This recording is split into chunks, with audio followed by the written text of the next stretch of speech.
but I am delighted to welcome the Right Honourable Rory Stewart to our conversation this evening. He served from May 2010 till November 2019 as MP for Penrith and the Border, and all but the last 2 months were as a Conservative Member of Parliament.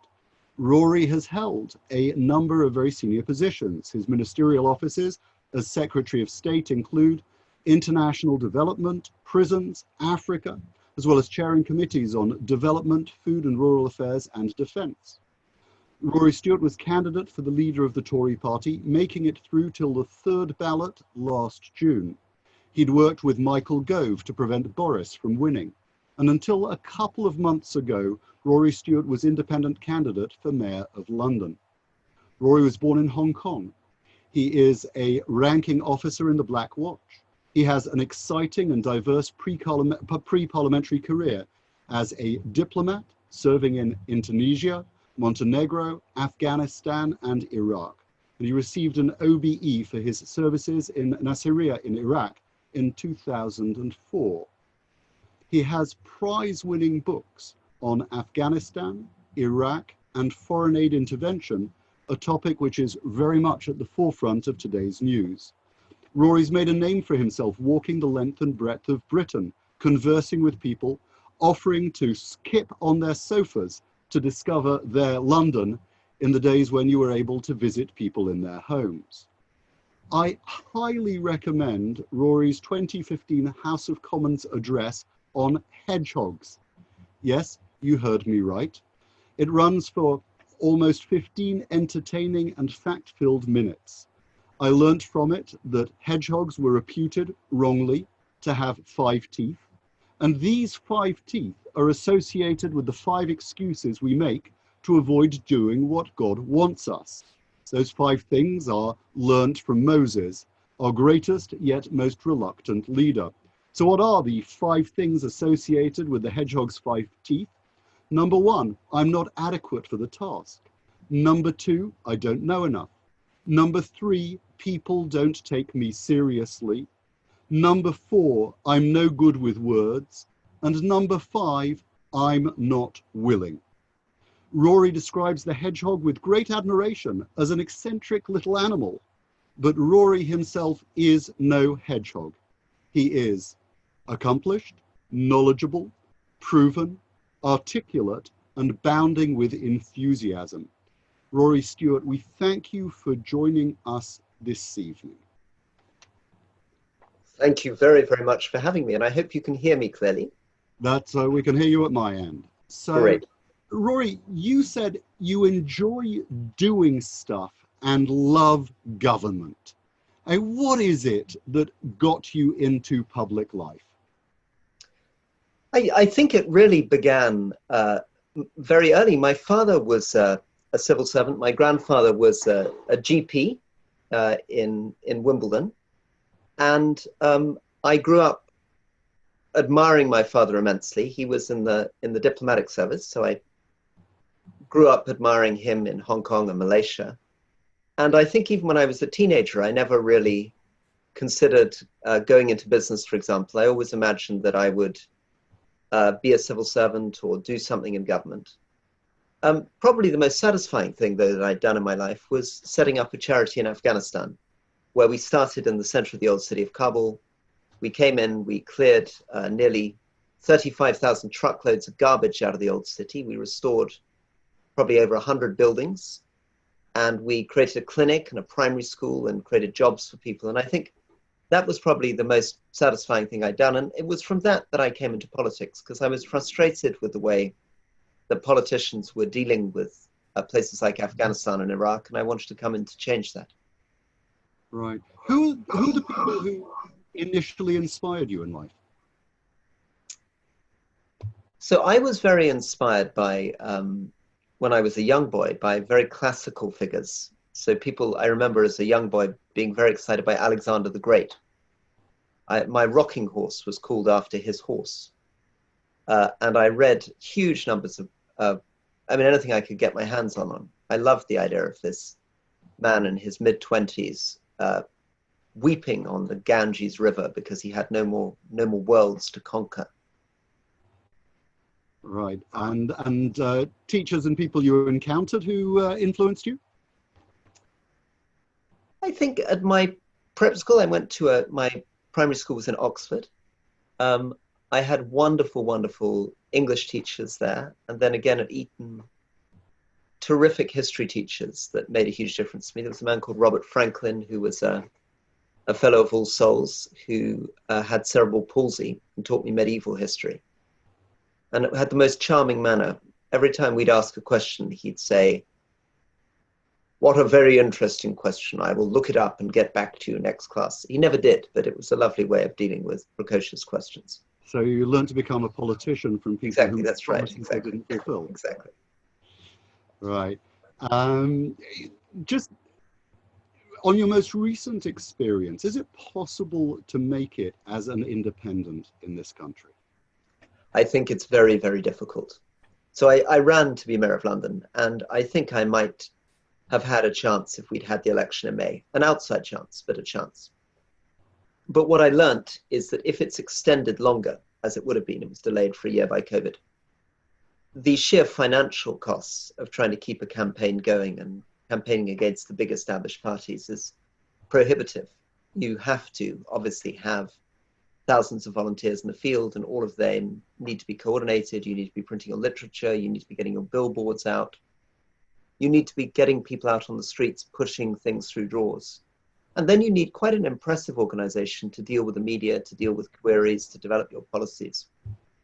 All of that means that unless you are very, very wealthy, I mean, it probably costs, it's difficult to put a figure on it, but the current Mayor of London probably spent £4 million on his last campaign, which was Labour Party money. So very difficult for an independent to compete financially. And it's also very difficult for an independent unless people know your name. When people go into a polling booth, if they want to vote Labour or Conservative, they can vote Labour or Conservative without having heard of the person. But with independents, there are usually 4 or 5 independents running. So unless they know your name, they have no reason to vote for you at all. And just you have delivered a fabulous TED talk that I commend on why democracy matters. And do you think it would be lovely if you tell us why you think democracy matters? But does the party machine and the apparatus you've just described squash real democracy? Well, the party machine creates, is designed to create loyalty to the leader. I sometimes feel, at its worst, the Conservative Party feels a bit like the Bulgarian Communist Party. Everybody's standing up and cheering and saluting. And it's particularly extreme in the House of Commons, where it's a sort of combination of the Bulgarian Football Party and a kind of Bulgarian Communist Party and a kind of football stand in terms of the way people shout at each other. So it is difficult to find a way of respectfully expressing independent views without causing much heartache and chaos within the party. And of course, in some ways, there's a reason for that, which is that at least when voters vote for a party with a whip system, they know that they're going to get what they voted for. If they end up with 650 independent MPs, all with their own minds, it's much more difficult for the voter to know what's going to come out of the House of Commons at the end of it. So it's a sort of the best of a bad lot kind of thing. I suspect so. I mean, the deeper question, I think, in democracy is probably the culture or the feel of places, which is quite difficult to sort of legislate for. But a question about, what people will or will not put up with, when people are prepared to say no. And I think maybe the problem in British democracy at the moment is that it is very, very difficult to say no. I and 21 of my colleagues tried to take a different position on Brexit. But it was very striking how few people came with us and how ultimately unsuccessful that was. I mean, we were all unceremoniously kicked out of the party within a few minutes of our vote. And I think that's one of the issues. I mean, when you read back accounts of British Parliament in the 19th century, people seem to have had a much stronger sense of their own values, their own moral compass. They found it easier to say no. Today, I think people are reluctant to resign from the cabinet partly for financial reasons. In the past, as you know, MPs were often independently wealthy, so it didn't matter very much if they resigned. Now, when people resign, they lose half their income. And increasingly, MPs fear they're not going to be able to get a job outside Parliament. All that makes it easier for the whips to control them. Right. Was it unprecedented when you started as Minister for Prisons? You actually said unless you were able to achieve something, you would, within a year, you would resign. That certainly surprised people. And I thought it was an important thing to do because I came into a prison system where violence had tripled over 5 years. We had nearly 32,000 assaults, prisoner on prisoner, and over 10,000 assaults, prisoner on prison officer. And it was just going up and up and up and up and up, year by year by year. So I felt not only that I should bring it down, but that I should say that was the thing I should be judged on. That was the thing I should be measured on, is making them safer for prison officers, safer for prisoners, safer for families, because you can't do anything unless they're safe. And so when a journalist said to me, well, will you resign if you fail? I felt very comfortable saying, yes, I will. Right. Ministers often come into portfolios, though, without any real knowledge of the area that they were in. How did you feel confident being able to step into something and say, I'm going to give myself a year and I'm going to make things happen? I suppose in the case of prisons, it seemed to me that the problems were relatively straightforward. They weren't searching people at the gate, so drugs were flowing into the prisons. There were too many young prison officers on the landings without proper training or support. There weren't basic checklists for inspecting prisons. The windows were broken. And I knew enough from having run organizations in the past, run my own charity, worked in other bits of government, that those kind of things you can turn around. I mean, it would be the same if you came in as a hotel manager into a hotel where all the windows were broken and the sheets weren't being changed and there were a lot of young staff who didn't know what they were doing. Those are things that you can turn around. I think it would be more complicated if it were, more complicated if it were about deeper policy decisions, deeper strategic decisions. You might feel a little shyer of getting involved. But I think when it's a basic operational thing, I think that is something you can do.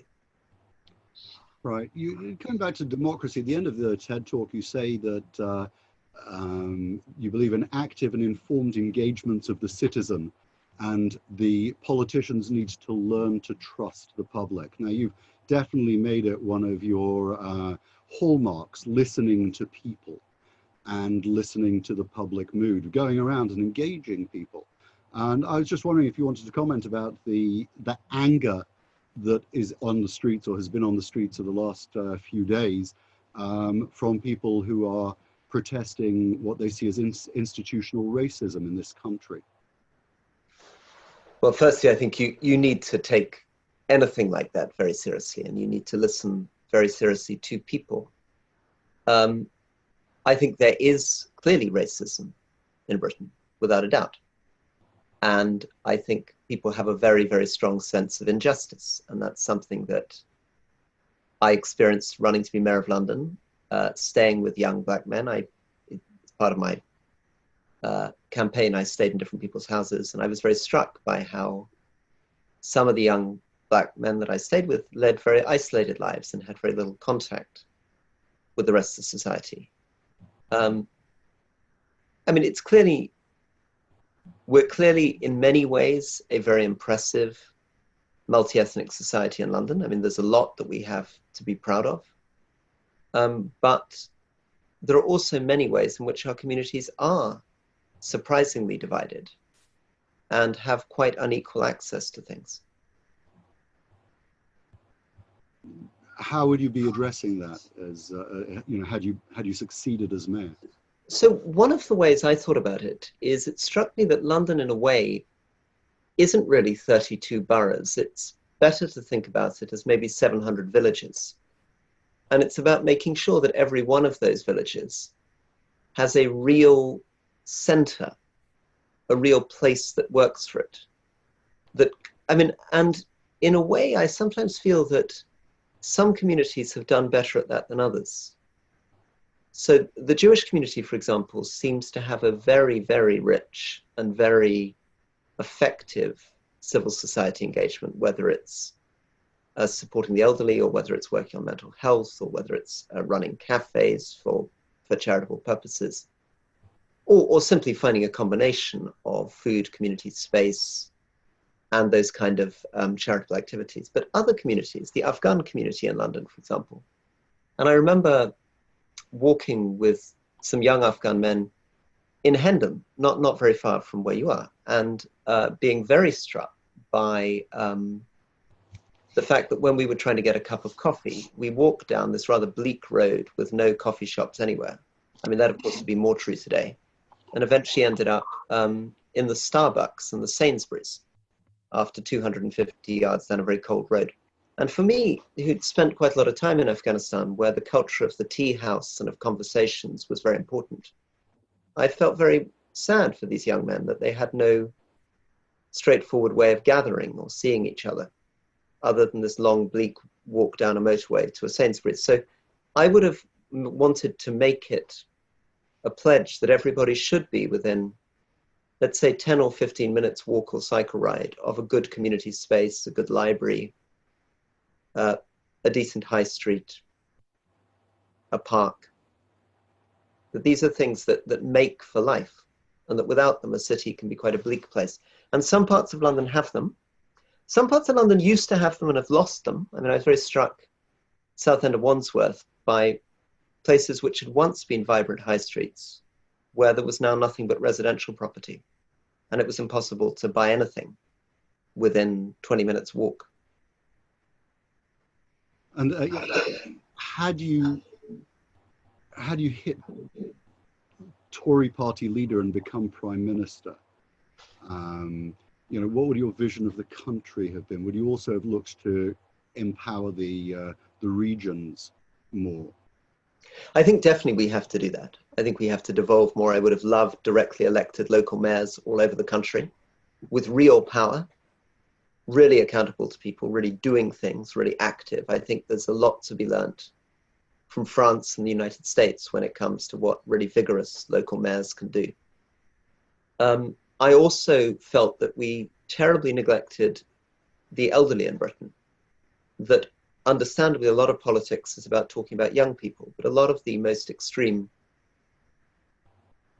suffering that I saw, particularly in rural areas of the country, were amongst older people, not amongst younger people.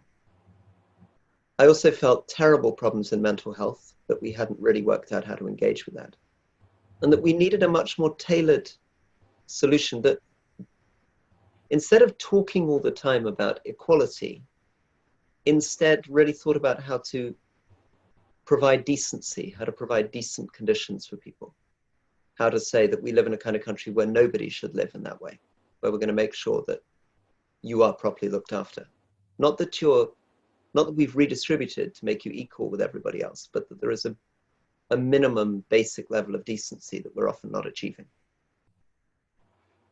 When you made your hedgehog speech, which I alluded to before, you talked about the hedgehog being an eccentric little animal that curls up in a ball at the first sign of adversity, and actually you much preferred the traditional British lion or the English lion as an emblem for what we should aspire to. What could make England or Britain great? And what should we be aiming to do? What are our values that should be leonine and strident in the world? Or should we just be looking after our own house? Well, I think we have an opportunity to play a deeply important, influential role, but probably more similar to the kind of role played internationally by a country like France, with that sort of scale. We shouldn't be pretending to be China or the United States. But, we're the 5th or 6th largest economy in the world. And we have a very, very deserved reputation in science, in research, in our universities. London is an extraordinary global city. I mean, genuinely probably one of the greatest cities on earth. And I think our reputation for pragmatism, for common sense, for quiet competence, for public service, for decency, for understatement, for modesty. These are all things that are deeply needed in a brash world and could be properly leveraged by if approached in the right culture and the right spirit, be something that's very helpful to the world. I think the world needs, along with the other voices, it needs a countervailing British voice. Within that voice in the past, a lot of money has been given in foreign aid, and Boris just it's closing down the DFID, which you put a lot of your own time into and supported its good works. How should we choose where to give and how much to invest?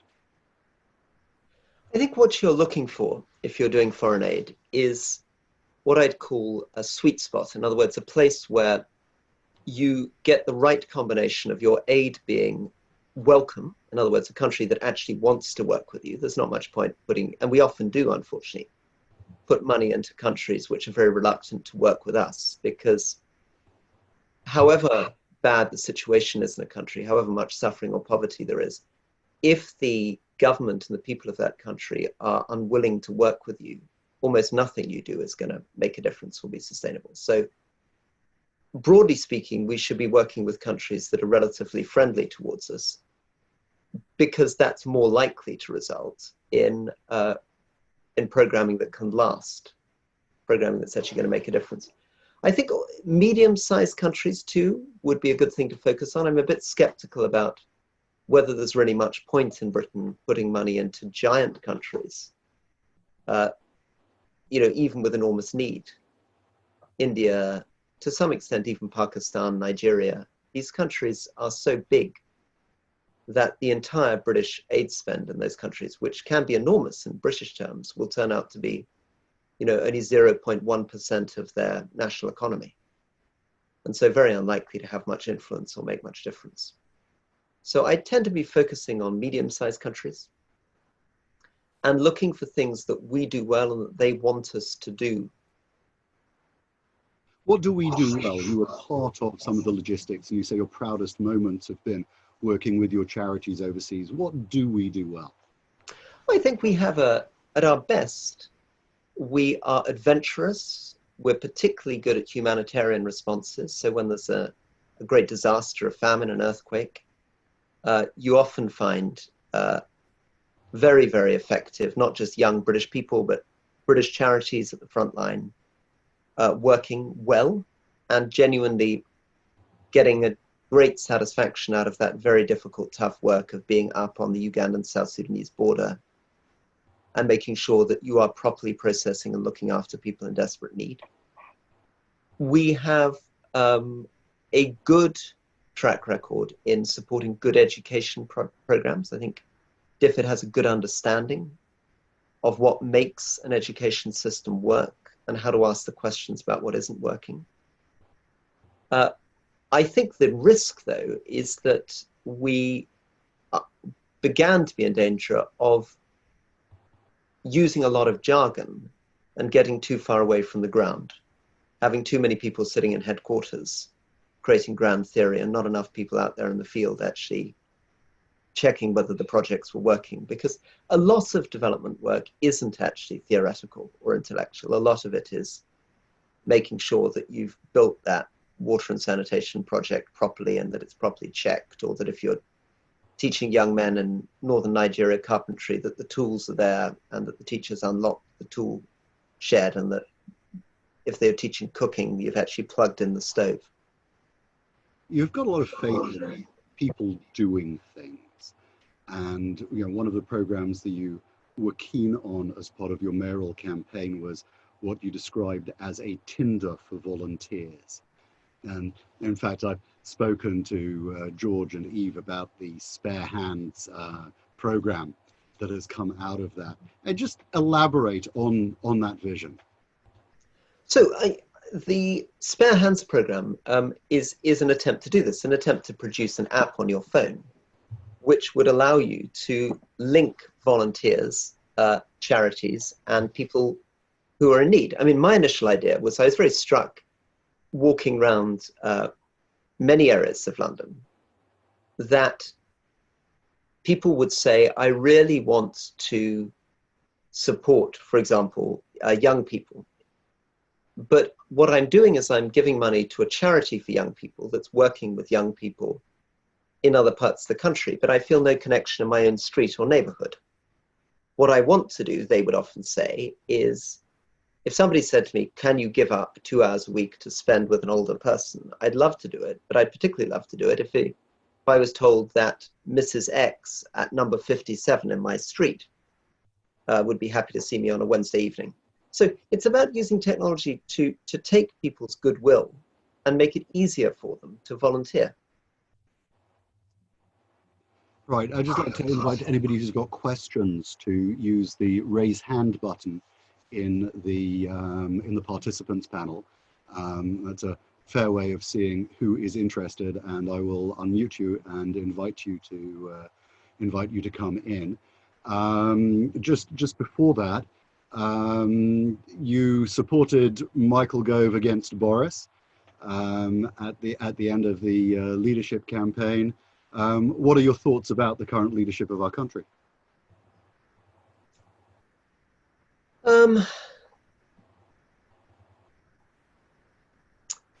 Yeah, I mean, it's a bit difficult because I obviously had a sort of slight falling out with Boris. I mean, I didn't really approve of him. I said I'd refused to serve in his cabinet. I resigned from the cabinet when he became prime minister. And ultimately, I left the Conservative Party because I deeply disagree with the way that he was approaching both the Constitution ultimately and the way that he was approaching Brexit. So I'm maybe not the best person to ask. I'm not a very objective observer. I'm pretty grumpy about the current government, I think, is the problem. Right. So inviting questions. There's a question here from Hock that's been in the chat panel. Saw some of your work back in 2009 discussing Kashmir as a future issue affecting regional stability in South Asia. Given the events between India and China recently, what should Britain's role be in this, if any? And how should Britain engage with a state that often has competing interests with our own? So that's a really, really good challenge. There's really a question about China. I mean, China is, I mean, this is the most obvious thing that you can say, but China is the big story in foreign policy over the next 30 years. It is impossible to underestimate now the strength and economic influence of China.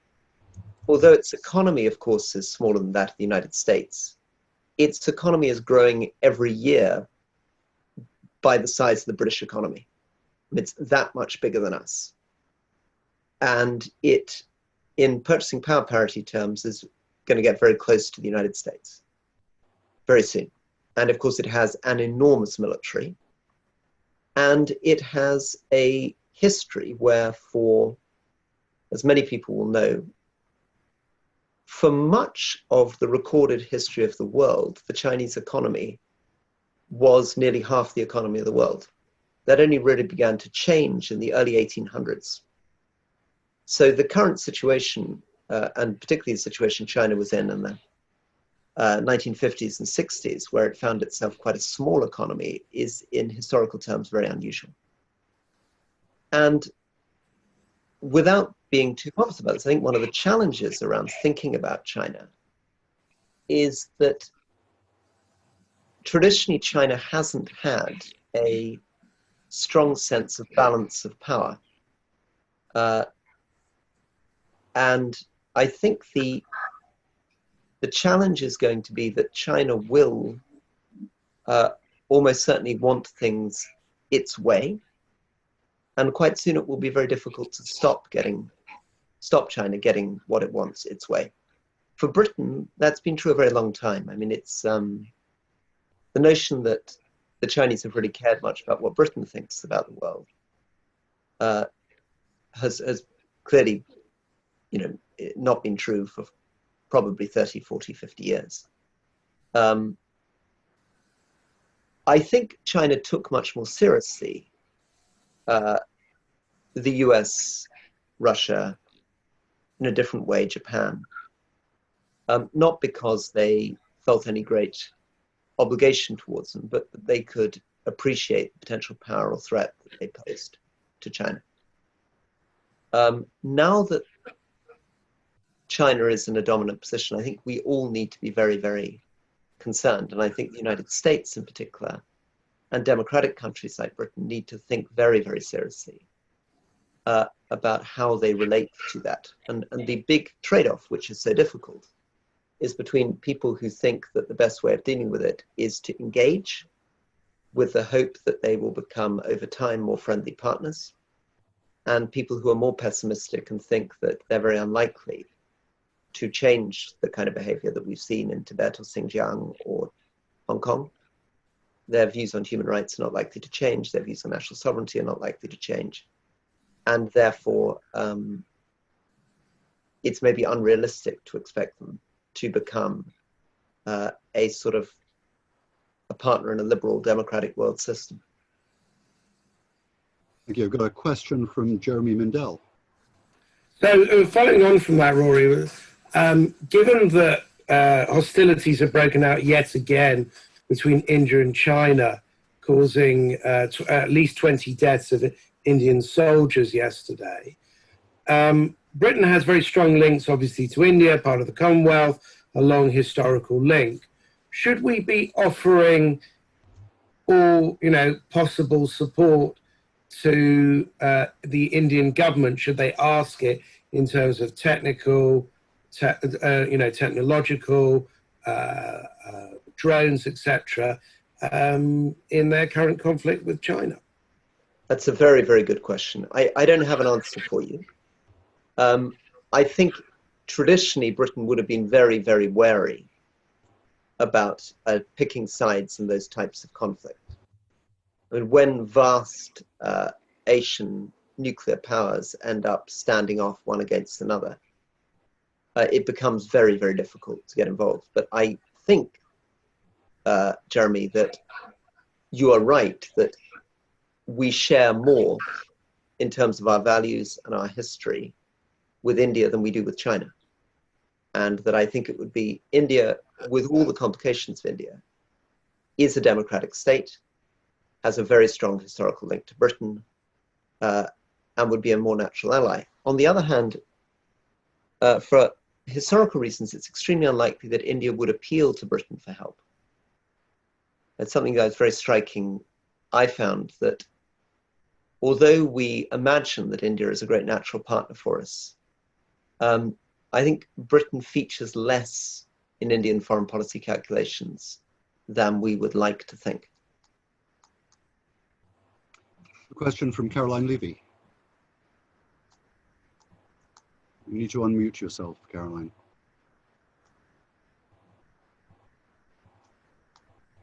Hello. All right, Caroline has got her hand up. So a question from Baroness Rosa Altman. She says, "Hi Rory, lovely to see you and thank you for doing this interview. Your comments are fascinating. Can I please ask you whether you think the Tory party has changed and what do you believe its core principles now are?" So I think the Conservative Party has changed. I think the Conservative Party often goes through these lurches, and I think these parties, both the Conservative and the Labour Party, are odd coalitions. So it's true that we saw with the Labour Party what would have been very difficult for anyone to predict, which was Jeremy Corbyn and Momentum taking over the Labour Party for a very substantial period of time. And it's also true that it would have been very difficult to predict that the hard Brexiteer edge of the Conservative Party would have taken over. When I entered politics in 2010, when David Cameron was ascendant, people like Bill Cash and John Redwood were very, very marginal figures. And nobody would have expected them to play a major role. Nobody would have expected us to leave the European Union or have a government committed to that. I mean, as recently as as 2018, I would have thought probably 70% of Conservative MPs were in favour of remaining in the European Union, or at least had voted to remain in the European Union in the referendum, even if they were, following through on the referendum and leaving. Now it feels very different. I mean, it's not just that people with a strong sympathy for the European Union have gone. That has happened. So as I said, the 21 rebels were mostly left. But also something I belonged to called the One Nation Dining Club, which was a very traditional institution. Almost every member of it that was there with me left Parliament. I think there was nobody left by the end of the term.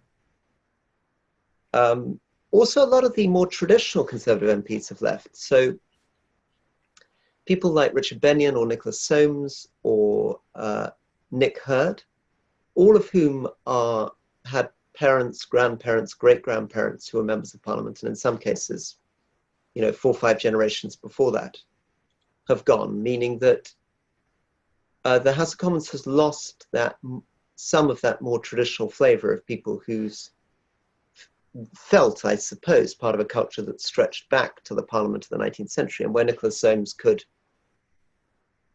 quite understandably say, you can't tell me what the Conservative Party's like. I'm Winston Churchill's grandson. I've got a good sense of what the Conservative Party's like. I've seen it since I was a child. That's gone now. And it feels less centered as a party. It feels more adrift. Question from Freddie Fulton. Hello, Mr. Stewart. Thank you so much for talking to us. This might be your most difficult question yet, but I understand in 2012, Brad Pitt bought the rights to your life story to make a film, and I was wondering who you would choose to play the leading man. Freddie, thank you. That's a very good question. So I've thought about this long and hard, and I have come to the conclusion that I want Danny DeVito to play. Yes, he's a great actor. Good choice. Thank you, Freddie. Thank you. Right, just a reminder, if anybody's got questions, please do raise your hands in the participants tab. What have you found the hardest thing about the last couple of months of lockdown? Well, I mean, the great blessing for me is that I get to spend so many hours a day with my 5-year-old and my 3-year-old.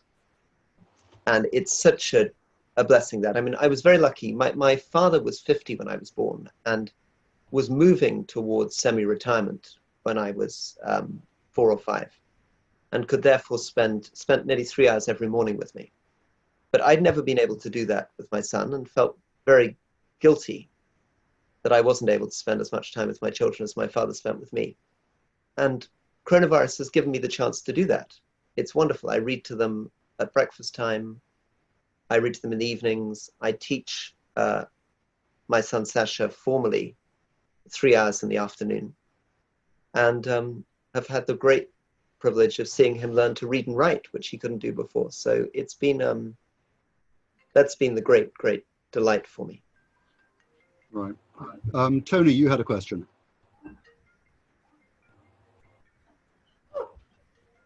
Oh, hello.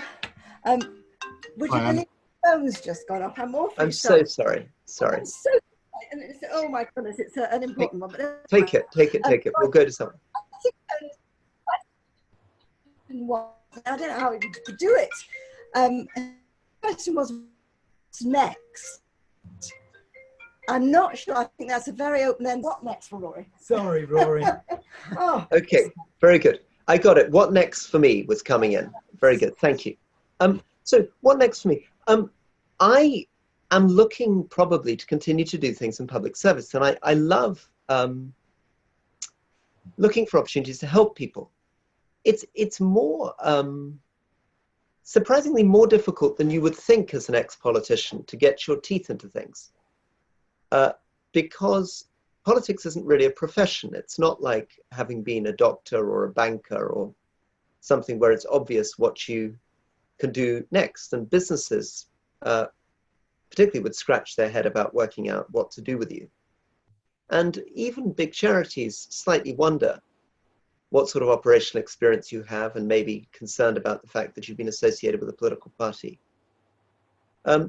So I'm struggling with this, and one of the possibilities might be to do more work in international development, to spend some time back working outside the United Kingdom, because it might be easier. I think the danger of working in the United Kingdom is too many people will continue to see me as a conservative or an ex-conservative MP, which is a thing that many people don't like or find complicated.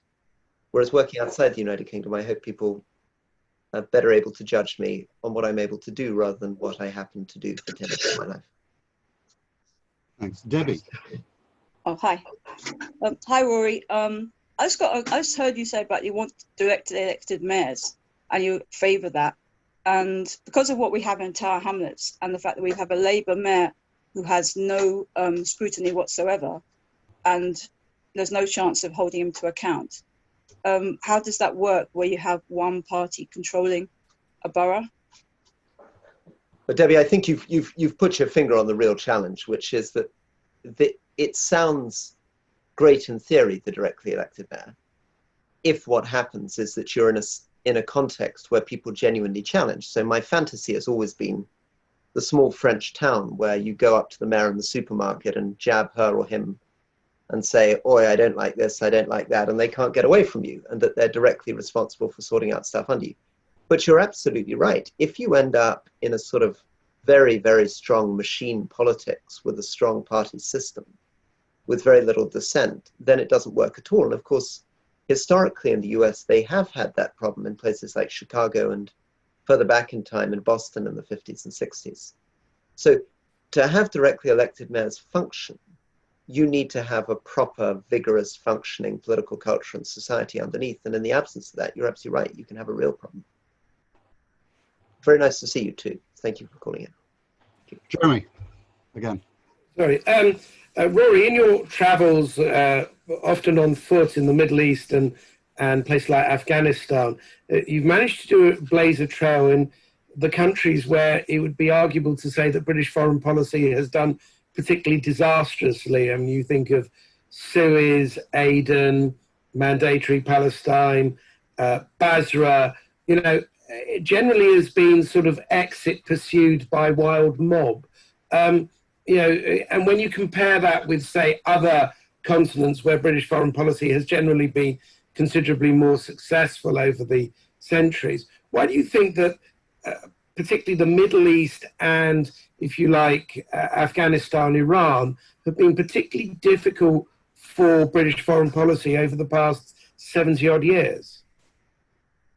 So, Jeremy, I mean, I agree with you that there's a lot of those places hasn't gone well.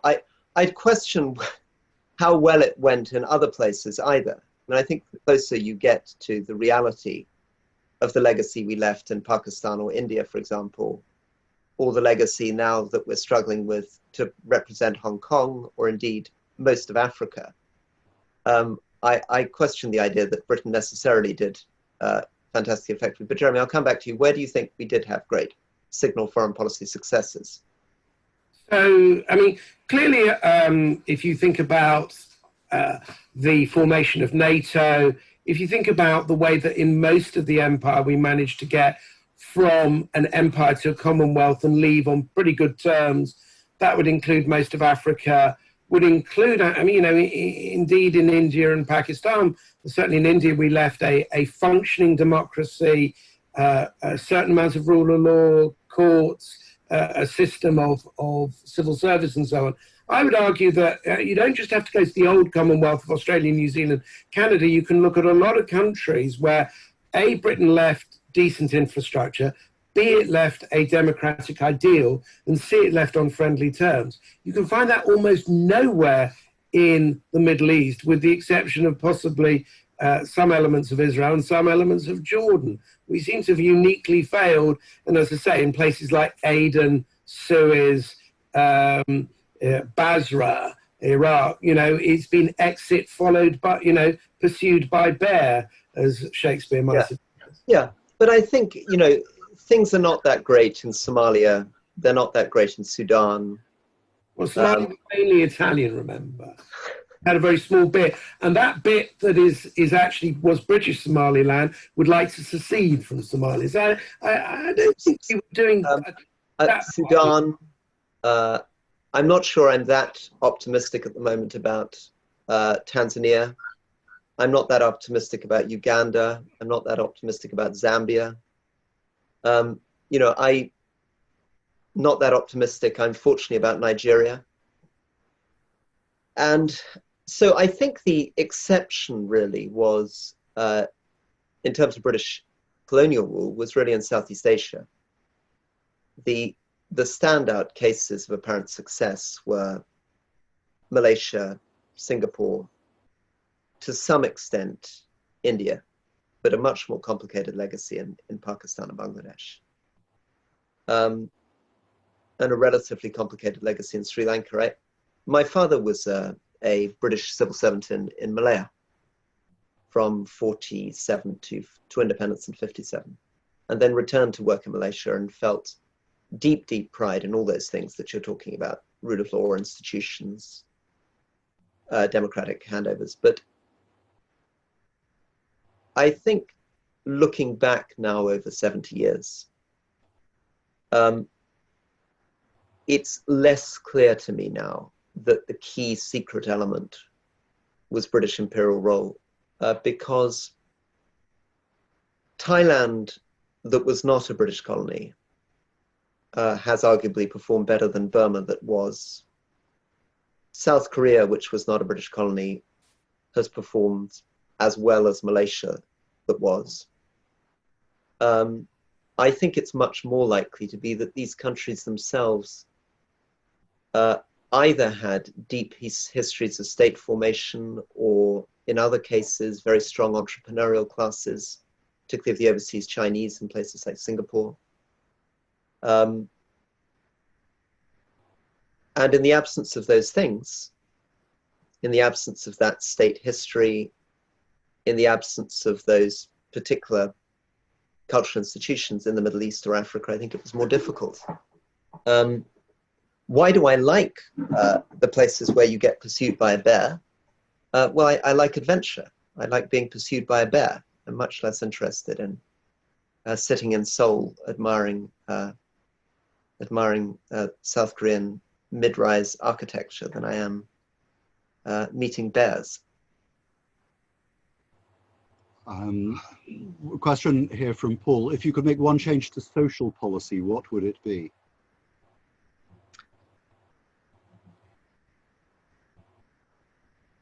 I think I would have a much, much clearer understanding of what a minimum level of decency was, and allow people to have the right to demand a minimum level of things, and work out how the state then facilitates that. So I've seen houses which are not fit to be lived in, some of them in London. I've seen people crammed,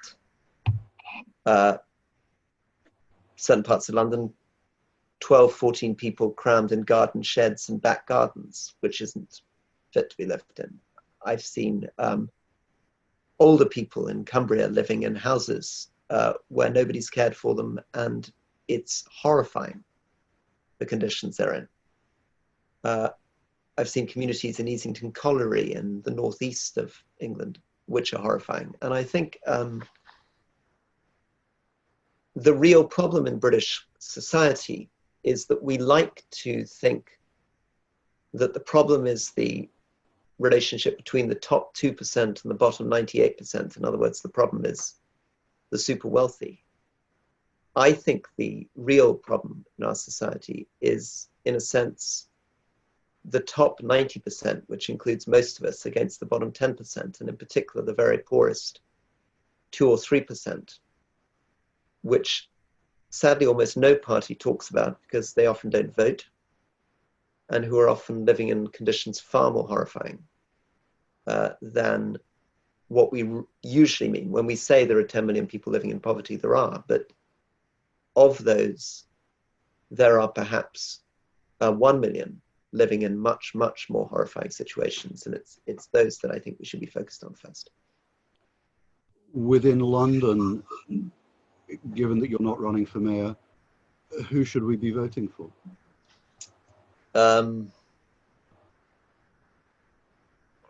Yeah, I have no views on that at all.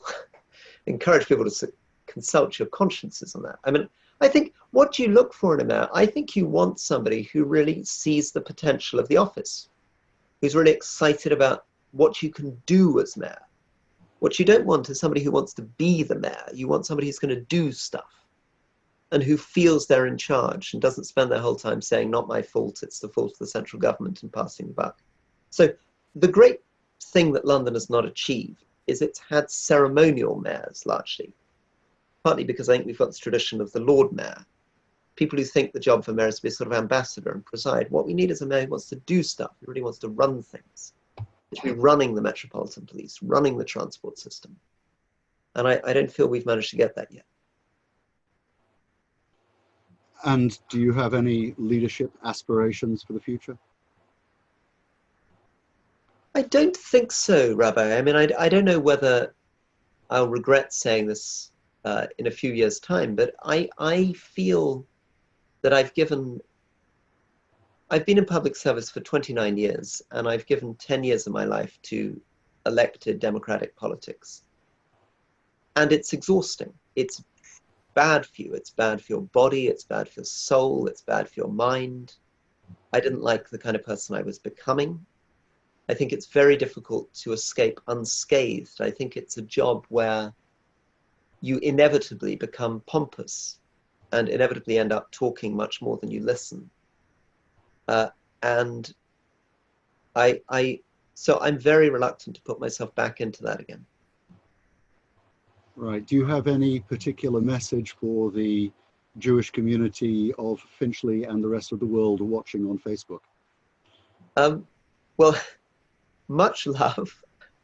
I mean, from me and also from my wife Shoshana, huge affection and enthusiasm. Was one of the greatest bits, actually, the mayoral race, is the amount of time I got to spend with the Jewish community in London. I'd been a Cumbrian MP, and in Cumbria there really isn't much of a Jewish community, and suddenly I found myself being able to spend time in JW3 or spend time in Golders Green, or Jewish World Relief Gala has been a real rediscovering of both my grandfather's Jewish roots, but also my wife's Jewish identity, and I feel very, very lucky to feel a semi-detached part of the Jewish family in London, and thank you very much for having me. So thank you very much for giving us the opportunity to spend time with you this evening. I know everybody is incredibly busy at the moment, and it has been a privilege to be able to listen to you talk, but knowing that the talking that you have presented has come from an awful lot of listening yourself. We've appreciated your wisdom and ideas and your courage and independence in everything that you have brought to the fray. And even though we're just going to have to read you in the future and possibly can't look forward to you being our leader, we would welcome all your insight as it continues to our community. So thank you very much for joining us, Rory Stewart. Next week, please do join me as I will be talking to Tom Watson. Thank you. Thank you very much. Good night. Thank you all. Well done. Bye-bye.